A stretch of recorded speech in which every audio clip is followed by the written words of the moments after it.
Bonjour, alors aujourd'hui présentation d'un kit que je n'avais pas, même si les versions maquettes ne manquent pas autour de ce vaisseau de la guerre des étoiles, ce vaisseau des rebelles, à savoir le X-Wing. Mais là il s'agit du X-Wing au 1.72 de Bandai. Alors je ne pense pas vous avoir présenté les versions 1.72 et 1.48 de Fine Molds, à moins que je ne me trompe. Ça serait intéressant en attendant de faire justement la comparaison un jour, mais là il s'agit donc d'un kit 1.72 du X-Wing par Bandai. Ce kit m'intéresse à plus d'un titre déjà parce que la curiosité. Voilà. Je fais des X-Wing depuis pratiquement 40 ans, que ce soit avec les versions FX. J'ai commencé avec donc la version Snap-Tit comme il disait. Qui était dans la grosse boîte qui contenait 4 vaisseaux avec donc le X-Wing, le B-Wing, le A-Wing, le TIE Interceptor et après j'ai pu avoir enfin le grand modèle de MPC donc que je n'avais pas eu étant enfant, un peu déçu d'ailleurs hein, parce que franchement le kit a énormément de défauts. Ensuite évidemment il y a eu les versions Fine Molds, il y a eu les versions de Revell, mais reste que ce modèle, même s'il s'agit toujours du même vaisseau de Bandai, m'intéresse parce que Bandai ici a utilisé sa fameuse technique du une couleur, une pièce. Voilà. Donc en fait c'est un véritable puzzle de pièces plastiques de différentes couleurs qui permettent normalement a priori de faire ce kit quasiment en fait tel quel, de le faire en no paint, ce qui a fait quand même justement son succès de ces dernières années. Et c'est un kit récent, donc je tenais absolument à voir ce qu'il en est, récent puisqu'il date de 2017. Vous m'excuserez de vous le présenter un petit peu de biais si je vous le mets normalement et droit. Il y aura un gros problème avec mes projecteurs. La boîte est noire, brillante. Du coup, il y a des reflets. Déjà, là, on voit quand même que la boîte est pas, entre guillemets, toute neuve. Je l'ai trouvé sur Vinted, à un prix que j'estimais intéressant. Cependant, le prix d'origine au Japon à l'époque était de 2400 yens, ce qui nous fait à peu près dans les 22 € on va dire. Et je devine qu'il n'était pas vendu à ce prix-là en France ou ailleurs en Europe, puisque du coup il fait partie de ces kits qui ont été distribués en France par Revell. Donc ça c'est vraiment tout récent, ça a peut-être 2 ans, même pas. Donc je pense, j'imagine, je devine que c'était très clairement pas le prix japonais qui était proposé en France, et je l'ai eu à un prix tout à fait raisonnable. Donc d'ailleurs profitons-en. La présentation de profil, vous voyez un petit peu ce que ça donne. Là il n'y a pas de salissure ni rien. On devine que c'est le modèle monté, pas spécialement peint, quoique le pilote et le R2D2. Il y a donc un stand qui est ajustable, on n'est pas obligé de le mettre droit, et le stand représente en fait les détails de l'étoile noire.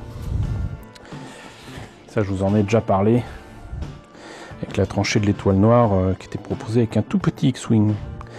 Voilà, parce que de Bandai je vous avais présenté que le véhicule modèle, le tout petit kit de X-Wing. Il faudrait que je termine d'ailleurs un de ces 4 hein.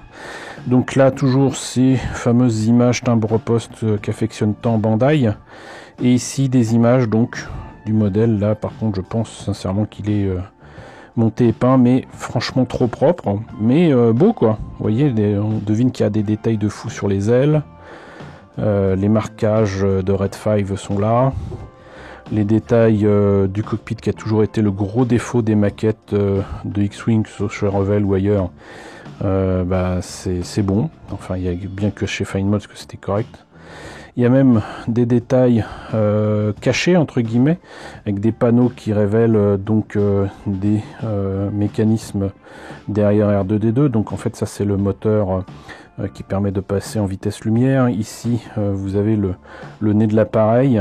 Donc voilà, vous avez un élément supplémentaire pour représenter en fait le trou par lequel Luke va lancer sa torpille et foutre en l'air donc l'étoile noire.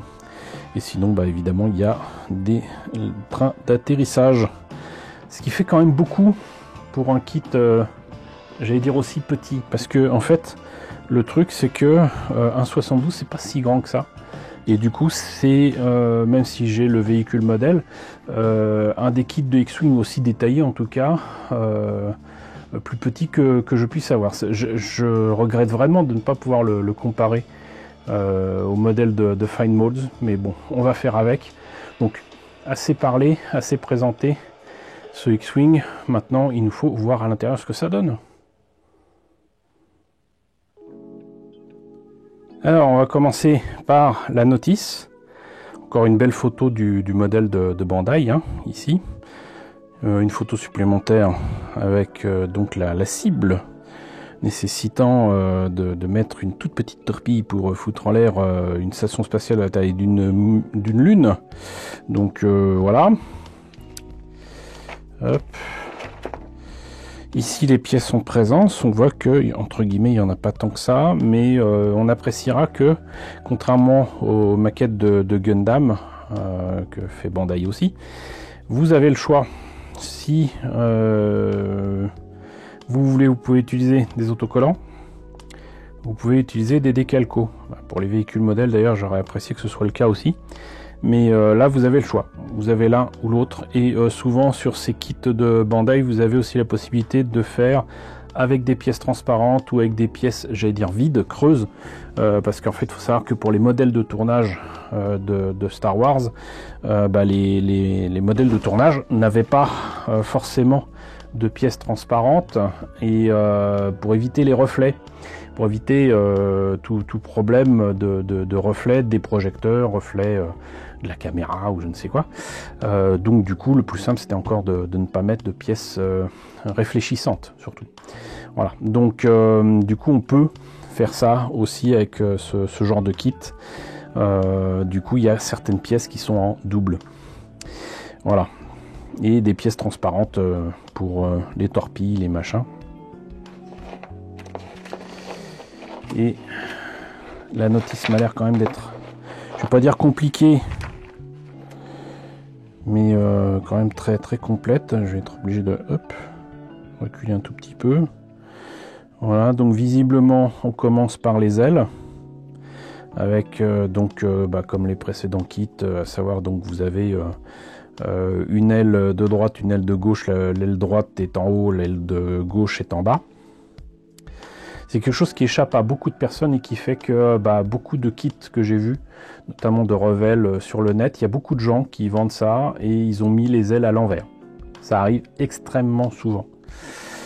Mais bon, donc si c'est pas à l'envers, c'est avec les ailes qui présentent les trains d'atterrissage vers le haut au lieu de vers le bas, mais visiblement ça n'a pas l'air de percuter chez certaines personnes. Donc les ailes, voilà. J'aime pas trop la façon de présenter ici parce que moi ça me complique la vie. Moi j'aime bien suivre les étapes tranquille et pas me dire tiens je suis arrivé là donc je vais faire ça. Bon. Donc on voit bien qu'il y a énormément de détails à faire rien que sur les ailes. Et là, on attaque enfin le fuselage, proprement dit. Encore, quand je dis le fuselage, c'est l'intérieur du cockpit. La structure qui va permettre de mettre les panneaux du fuselage. Et voilà, donc les parties blanches, les parties rouges, les parties jaunes, les parties grises. Et enfin, on pourra mettre donc le nez de l'appareil. On peut choisir entre un nez ou un autre. Alors je ne vois pas exactement quelle est la différence là sur le dessin. Et sinon, donc l'arrière du X-Wing, avec cette particularité, c'est que normalement un des détails sur le modèle de tournage est en fait l'accès, vous savez, au fourneau pour les trains à vapeur. pour mettre le charbon. Donc, ça on verra après. Donc, R2D2 ou R5D4, enfin une unité R5. Train d'atterrissage, pas de train d'atterrissage, donc volet ouvert, vous les fermez, les ailes ouvertes. Petit rappel, là aussi, quand vous mettez les trains d'atterrissage, ça rime à rien de mettre les ailes ouvertes. Les ailes ouvertes, c'est en position d'attaque. Et donc, position d'attaque, c'est forcément en vol. Donc, si vous mettez les trains d'atterrissage, les ailes sont fermées. C'est obligatoire, c'est obligé. Voilà. Donc, là, les stands qui permettent de mettre non seulement le X-Wing, mais de reproduire la scène de l'attaque de l'étoile noire avec des petites pièces transparentes qui permettent de tenir les torpilles. C'est mignon. Voilà.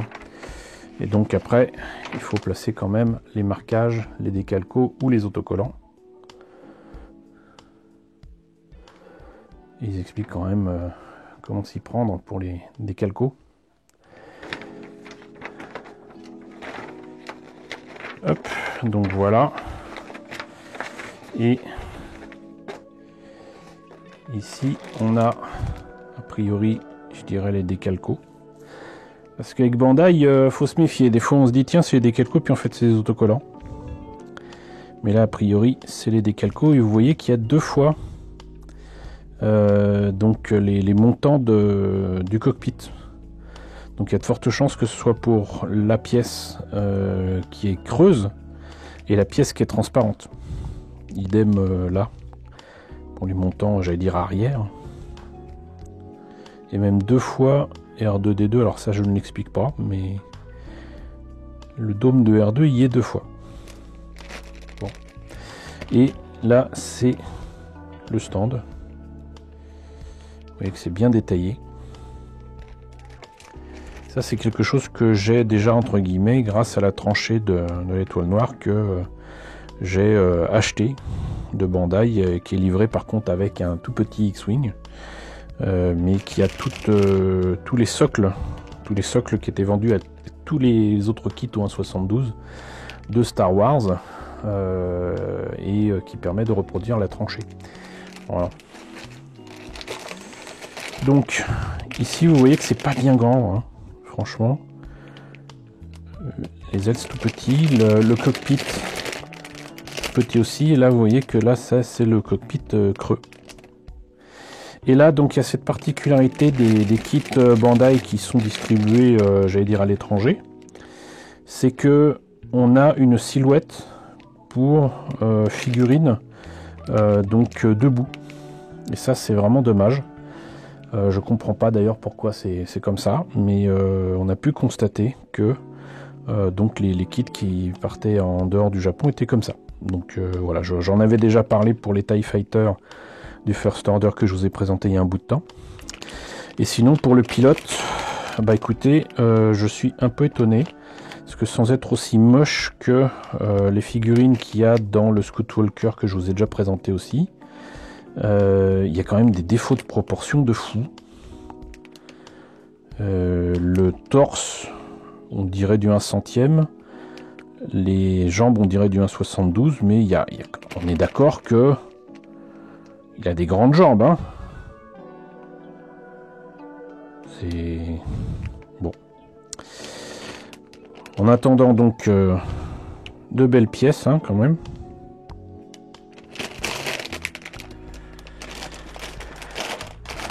Ici, le reste des moteurs avec là aussi de très très beaux détails. Les trains d'atterrissage, les tuyères, les canons.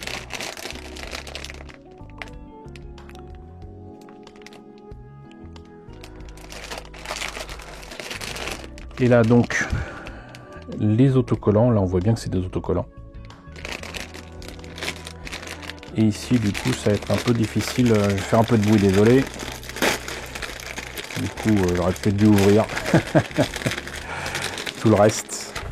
Et je tenais à les garder sous plastique, mais voilà, donc là on voit bien que c'est des autocollants, mais c'est ça que je voulais vous montrer, c'est que c'est mat.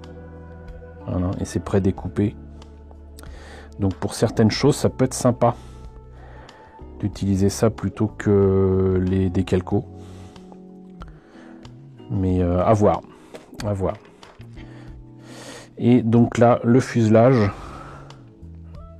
du X-Wing qu'on reconnaît bien, les torpilles à photons qu'on ne reconnaît pas, ça fait franchement spermatozoïde de l'espace.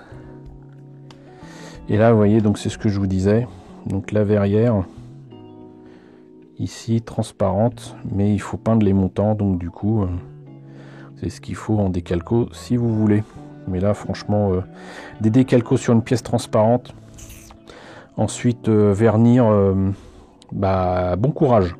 Vaut mieux peindre, sincèrement. Ou utiliser les autocollants comme masque. Ça serait loin d'être bête. Puisque c'est prédécoupé, vous voyez. Donc, faudrait voir s'il n'y a pas moyen d'utiliser les autocollants pour masquer ici l'intérieur là des pièces et peindre tranquillou. Utiliser ça comme pochoir, comme solution de masquage. Voilà. Donc, bah écoutez, un bien joli X-Wing qui rejoint ma collection de maquettes Star Wars et que je suis bien heureux d'avoir et de vous avoir présenté.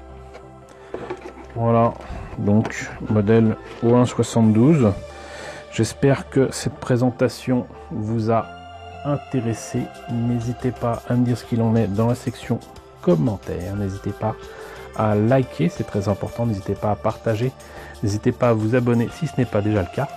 Coucou aux nombreux abonnés qui nous ont rejoints ces derniers temps. Bienvenue ici. Coucou aux grands anciens qui me suivent depuis plus de 5 ans. Merci à tous de votre fidélité. Merci à tous de votre soutien sur Tipeee et sur Paypal. Surtout, prenez soin de vous.